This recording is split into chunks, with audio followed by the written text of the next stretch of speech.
Ladies and gentlemen, Rick Berube here with Leslie Carver from the St. Rose office in Las Vegas, Nevada. Hey!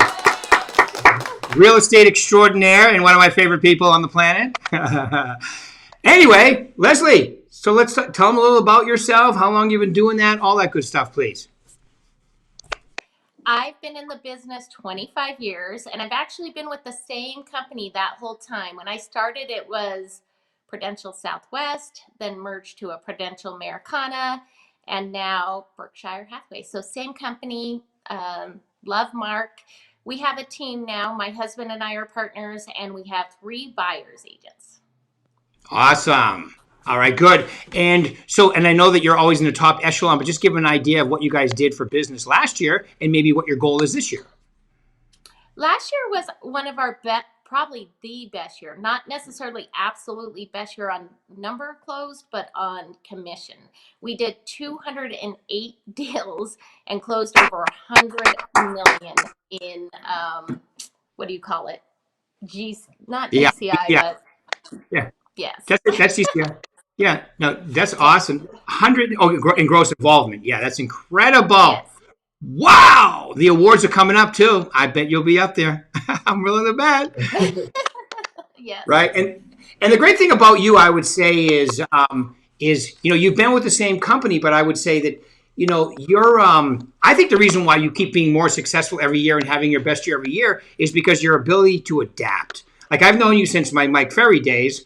And you're doing business totally different now than back then, right? Tell me a little about that progression. I think is really good for them to hear. Yeah, so I do believe in coaching. And back when you and I initially met, you were my coach with Mike Ferry. And I did that for about 8 years. And it was amazing. It helped me transition from doing short sales and to transition into doing traditional sales at a high level still. So I really am thankful for my time with Mike. And now I'm doing coaching with Brian Buffini, and it's really helped me become more connected with my clients. I feel like I'm a nicer person overall. And so I really am happy to be a part of that. And I just think it's important to continue trying different things and learning, different ways to do things better. Yeah. Yeah, because there was a time there that you weren't, you were doing all the new business and the calling and the expireds, but your sphere. Okay, you kind of you remember, don't fear the sphere. I think there was a while there that your sphere was probably not being, you weren't contacting them and staying in touch as much as you are today. We've had this conversation a couple times, and I would rather previously call 50 expired listings rather than 5 of my own past client sphere, just because it was easier to just keep hammering out those calls than to call my past client sphere and not sound genuine. So it's taken a mind shift to really know how to do that and bring value to my clients and make sure I'm doing that in a way that is a win-win. And I've learned that, and I'm still learning, and I've been with Brian Buffini for 5 years now, but there's definitely some things I've implemented that have helped really grow my business more so with my past clients in sphere too. Awesome. Yeah. And I bet now that you're consistently going through this 208 transactions, I mean, that's incredible. All right. Congratulations once again. But I would imagine that doing it this way is probably a little less wear and tear on you too, right? It is. The last 2 years with COVID, I shift to work more from home. You can see I'm sitting in my home office. And yes. I really can say my mindset has changed. I really like doing things. And even though I'm doing more business, I personally, myself, my husband, and my assistants did 93 of those deals last year. And we just have such good systems right now, such good people, that it makes things so smooth. And you definitely feel like it's not as stressful because we have our systems the full way. And if I might say something about your husband, I would say one incredible hairdo. That's what I would say about him. Sure. He does have your same hairdo. He has the hair don't. The hair don't. Exactly. Right. Yeah, you have a hairdo. We have a hair don't. Thank you. Yes. All right. All right. So I mean, I don't know what you did the year before, but I know it was still up to like 170-ish, right? Transactions or something like that. And then this year, 208.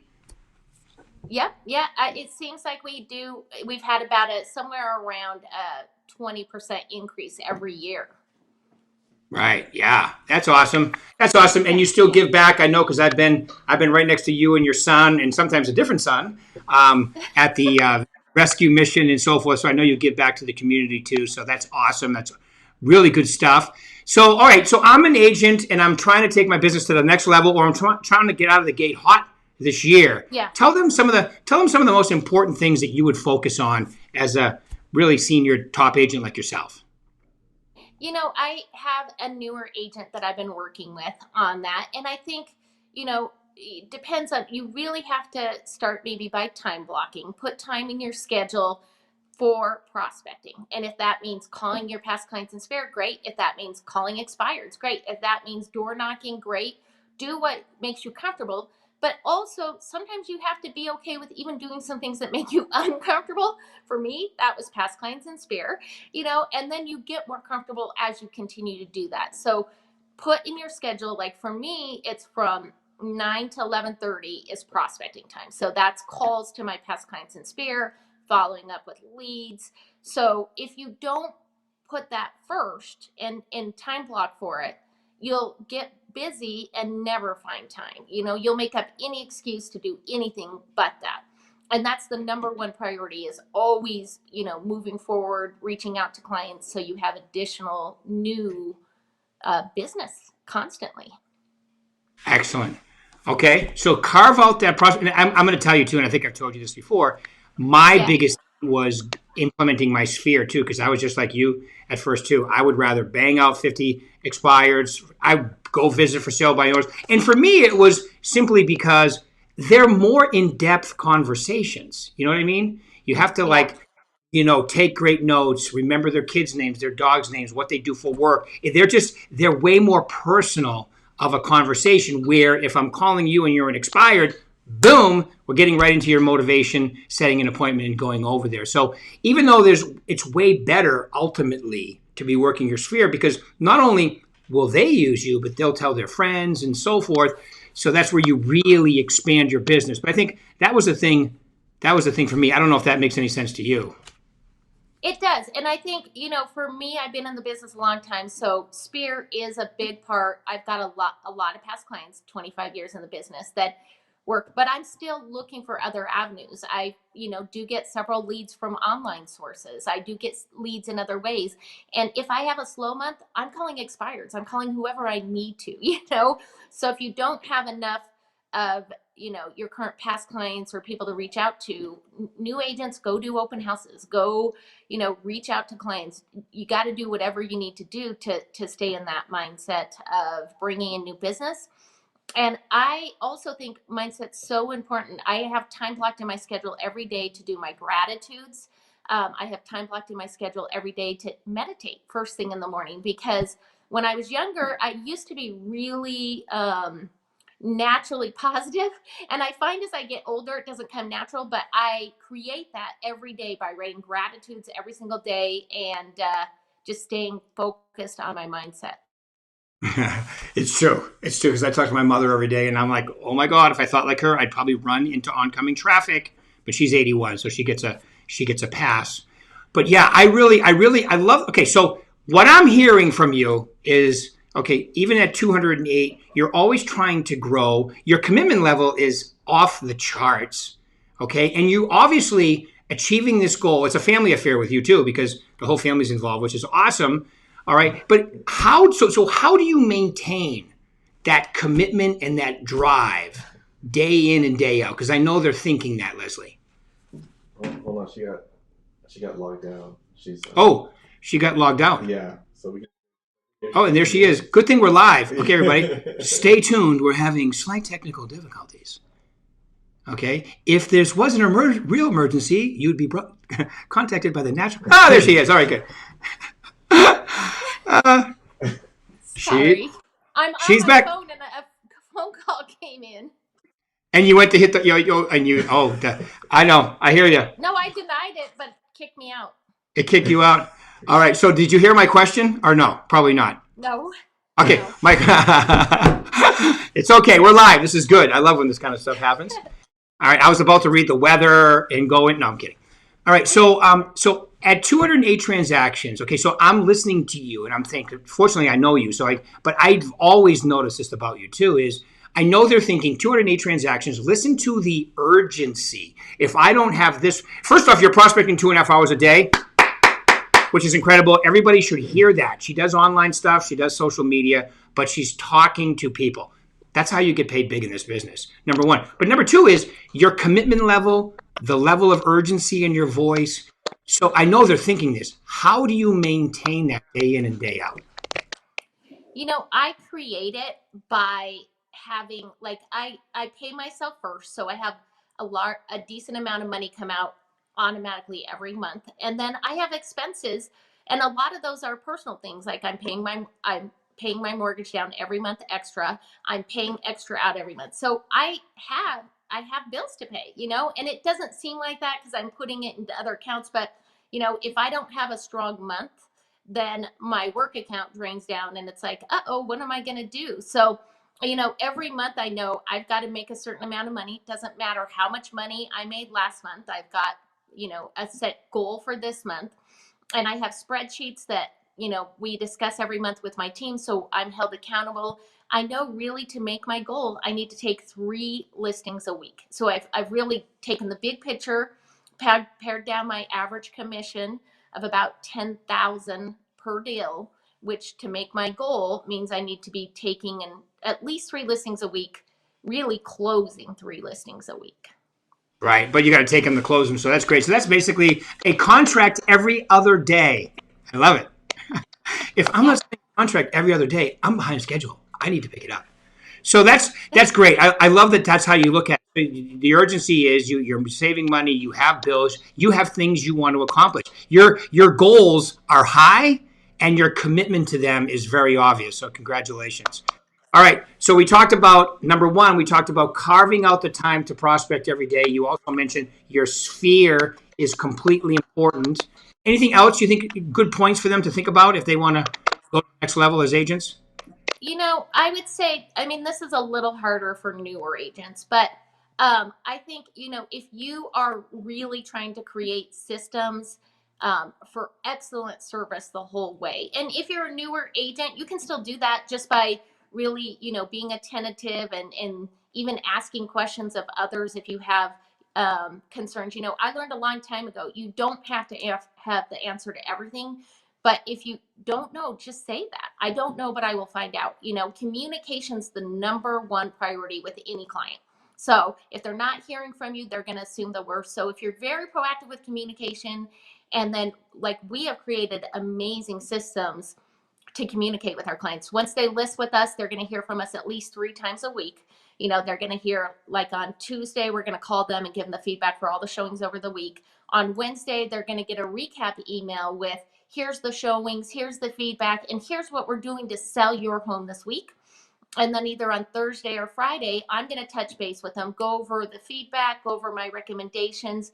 Now, a lot of listings sell quickly, and that's fine too, because once they get into escrows, we have implemented Folio, and you can do that through your Gmail account that the company has. There's a paid version and a free version. We do have the paid version. I want to say it's about $15 a month, but you can create a portal for the client and put in the timeframes, like here's the due diligence expiration, here's the appraisal contingency expiration, here's loan contingency. And it takes a little bit of time up front, but once you do that, man, your clients can go in the portal, they can really see every step of the way. You're communicating with them, but you also have some set systems to keep them updated, which really helps. And those little things that you start implementing throughout the process will make you shine. So look for ways where you can automate some things, but also make sure you're being very, very proactive on communication. And then that way you're going to have raving fans. You're going to have people that want to refer you and start building that spear. That's awesome. Yeah, I mean, so the communication factor / customer service basically is off the charts. I love that idea too, so they can go in and check their own portal, because some people will. They're going there and they'll check it, which is great. So what percentage, like in 2021, what percentage of your business actually came from your sphere? Do you know, ballpark? Surprisingly, it was about 55% is all. I still had 40 because when you're doing a large amount of business, Spear's wonderful, but you still want to look for other ways to make sure you're getting that. I don't pay for any leads online, but I do in theory pay because I get referrals from some of my lead sources. And because we're so good, I still have that, Rick, from when I was with Mike. I still have that. I love to compete. I love to go for it. I kind of love that. And so a lot of the listing sources I'm in, you have to compete against other top agents to even stay within them, to continue to be successful in them. And so those I seem to have done pretty well in some of those as well, because I like the competition and getting the listing. So about 45% of my business was either some kind of referral online or possibly through attorneys or other sources. Yeah, I've heard you on the phone at one of my prospecting schools. You love to compete.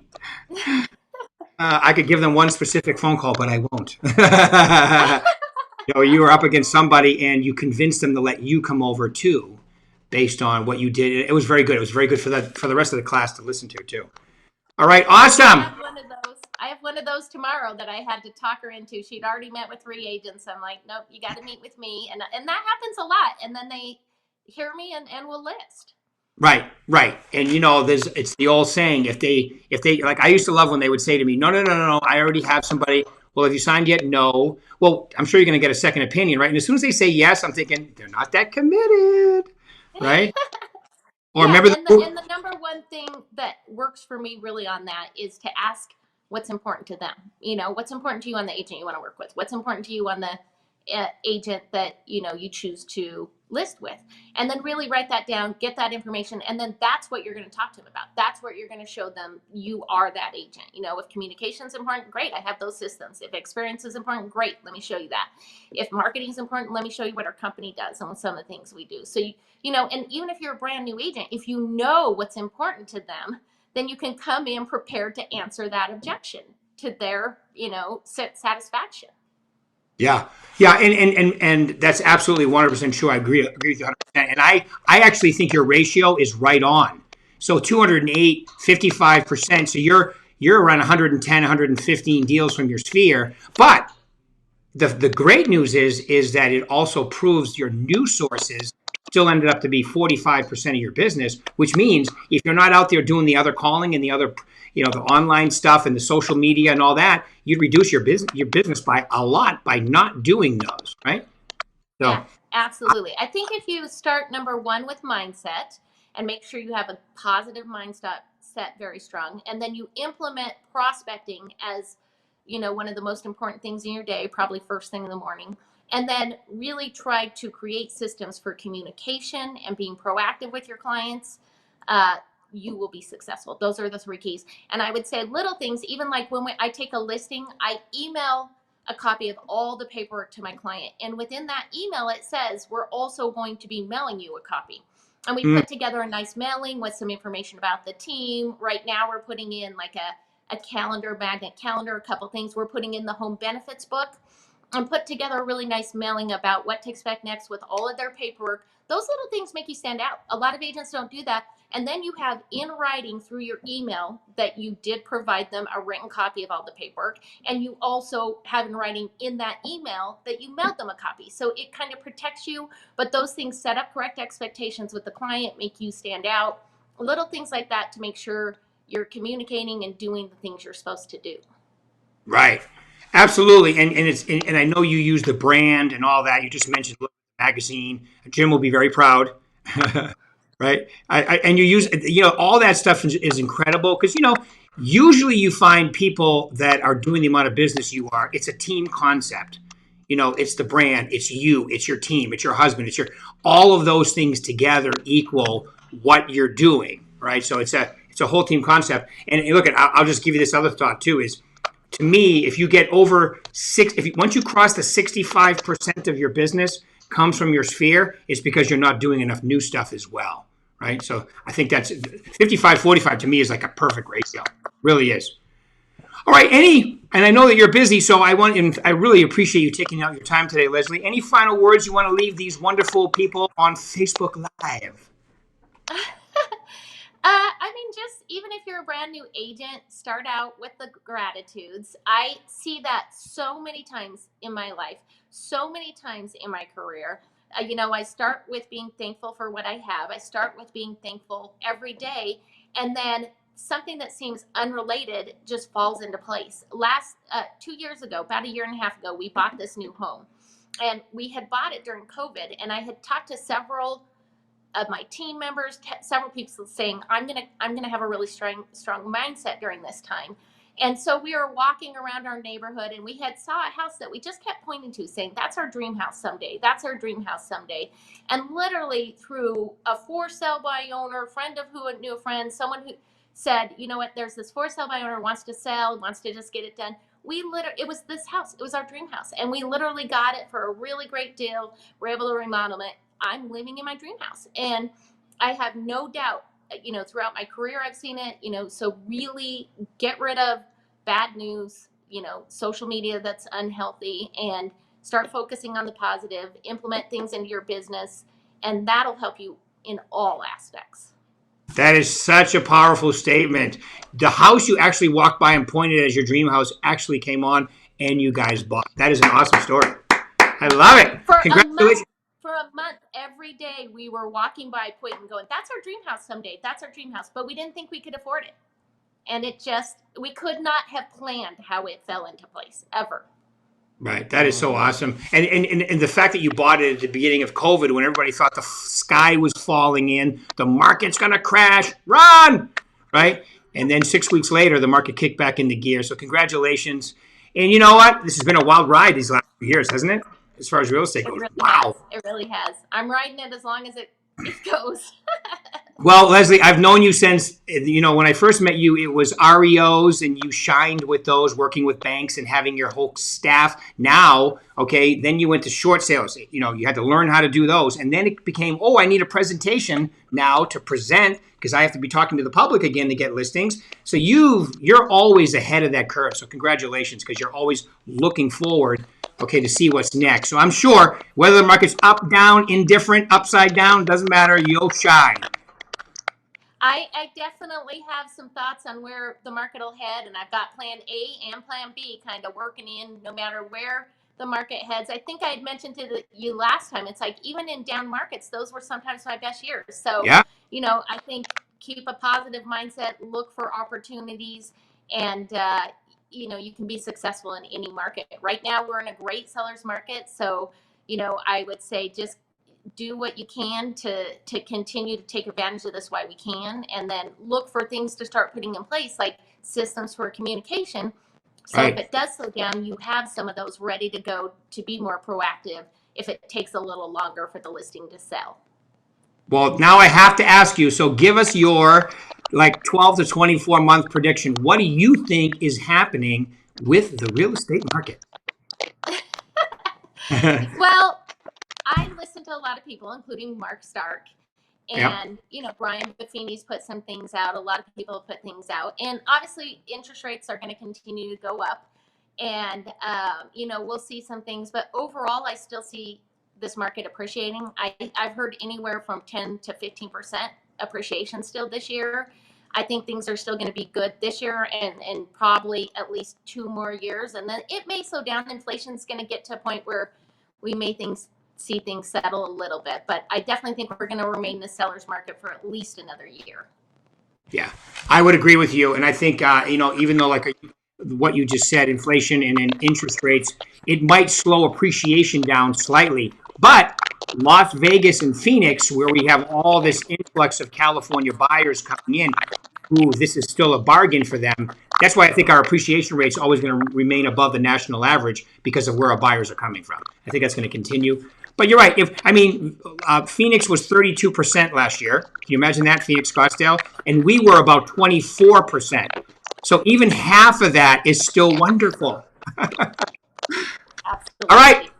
Well, Leslie, thank you very much for taking your time out today. This was completely awesome. I really appreciate it. And everybody else, we'll see you next week. Thank you. Bye. Thank you. Bye.